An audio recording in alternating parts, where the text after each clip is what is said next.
Bonjour tout le monde, c'est Cléna Sensei.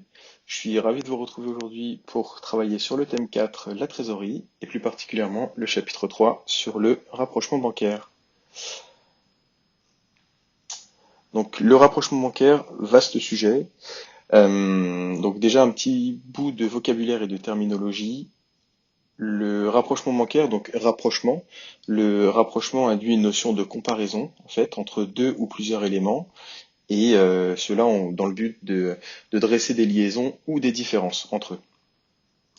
La partie bancaire signifie qu'il va y avoir des interactions sur toutes les opérations transitant sur le relevé bancaire, que ce soit des opérations de décaissement, donc tous les décaissements on les a vus dans une précédente vidéo, le chèque, les prélèvements, les cartes bancaires, les retraits d'espèces, les virements, tout ça donne lieu à des écritures comptables et les encaissements également, donc les remises de chèques, les prélèvements clients, les cartes bancaires, les dépôts d'espèces et les virements.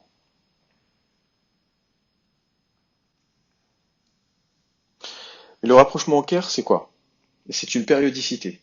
Le rapprochement bancaire, il est soit mensuel, soit trimestriel ou annuel, au choix de l'entreprise qui veut le pratiquer. Pour établir un rapprochement bancaire, en fait, il faut saisir les encaissements et les décaissements, comme on a vu précédemment. Il faut qu'on puisse le comparer à un relevé bancaire, et il faut également établir un état de synthèse, qu'on appelle état de rapprochement bancaire ou ERB.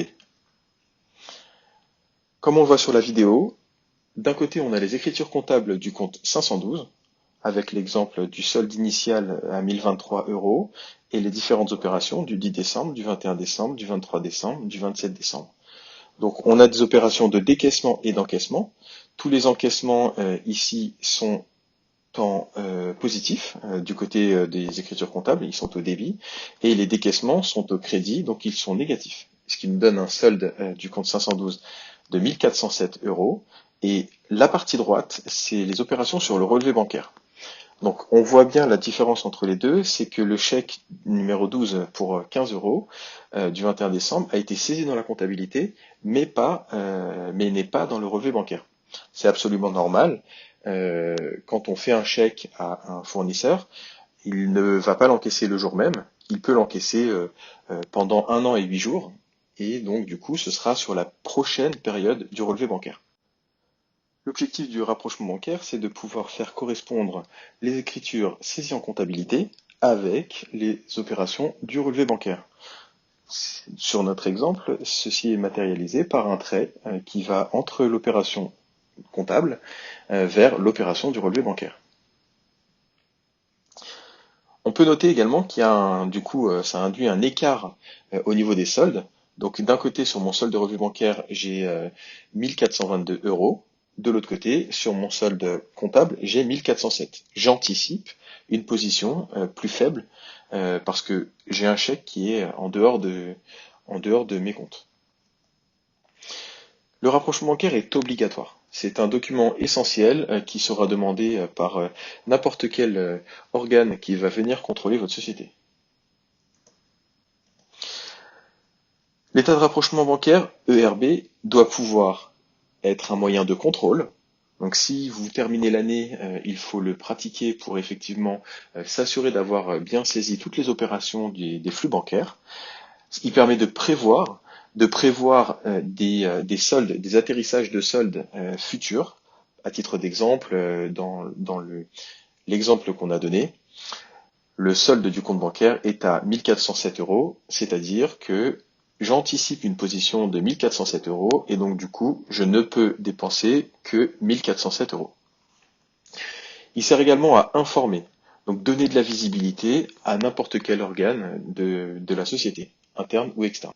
En synthèse, l'état de rapprochement bancaire, c'est un état comptable obligatoire.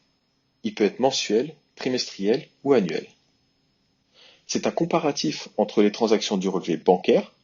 Donc on a tous un relevé bancaire. Nous, en tant que particuliers, les sociétés ont exactement le même avec des opérations de décaissement et des opérations d'encaissement. Ces opérations sont saisies dans le compte 512 banque Et donc du coup, on établit le comparatif entre les deux. Les éléments non rapprochés sont les encaissements ou les décaissements qui passeront sur le prochain relevé bancaire, à l'image de notre chèque de 15 euros. L'ERB, c'est un document qui sert à contrôler, valider, prévoir et donner une information financière pour les acteurs internes et externes à l'entreprise. Merci à tous. N'oubliez pas que le principal, c'est toujours de faire de son mieux. Et n'hésitez pas à vous inscrire sur la chaîne pour de futures vidéos explicatives, toujours sur les sujets de la comptabilité. À très vite.